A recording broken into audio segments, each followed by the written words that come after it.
endroit réel. Et nous concluons que 1. Le ciel est un vrai lieu. 2. Le paradis est l'endroit où Dieu vit et règne.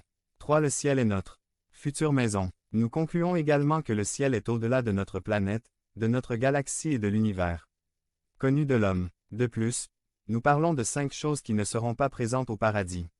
La Bible nous dit que 1. Il n'y aura plus de maladie. 2. Il n'y aura plus de tristesse. 3. Il n'y aura plus de souffrance.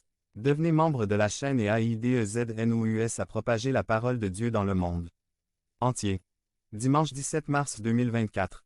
Parlez à Dieu en 5 minutes. Description de la vidéo. 4. Il n'y aura plus de péché. 5. Il n'y aura plus de mort. Maintenant, à la lumière de ces vérités bibliques que nous avons découvertes dans cette série. Réalités éternelles.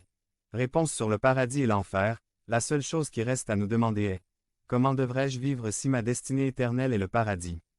Si vous savez que votre destinée éternelle est le paradis, le lieu où Dieu vit et règne, alors votre système de valeurs doit définitivement changer. Votre façon de vivre doit changer. Votre vision de la vie doit changer. Vous devrez réaliser que votre vie ne tourne pas uniquement autour du ici et maintenant.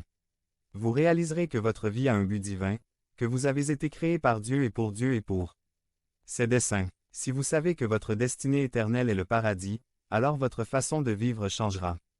Définitivement, vous savez dans quel état se trouve ce pays en termes d'économie. Face à ce chaos économique, de nombreux investisseurs ont changé leur façon d'investir leur argent, puisque l'objectif de tout bon investisseur est de faire fructifier son argent. La même chose devrait arriver à nous, croyants. Sachant que notre destinée éternelle est le paradis et que ce monde est en faillite, nous devrions changer notre façon de vivre dans ce monde.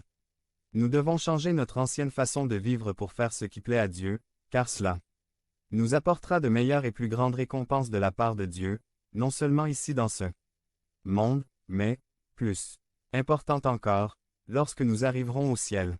Alors, comme devriez-vous vivre si votre destinée éternelle est le paradis? Ne vous laissez pas distraire par les tentations qui vous entourent. N'oubliez pas que vous ne faites que traverser ce monde. N'oubliez pas que l'âge moyen des gens avant de mourir se situe autour de 60, 80, tout au plus 100 ans, ce qui est absolument insignifiant à la lumière de l'éternité. Nous devons toujours nous rappeler la fragilité de la vie. Par conséquent, ne laissez pas le péché et les plaisirs de ce monde captiver votre esprit et votre cœur. Ne laissez pas le péché vous prendre au dépourvu, restez toujours vigilant. L'apôtre Pierre dans sa première épître 2, 11, NIV nous exhorte: Chers frères, je vous supplie, en tant qu'étrangers et pèlerins dans ce monde, de vous éloigner des désirs pécheurs qui font la guerre à la vie. Chers frères, écoutez attentivement ce que je vais dire,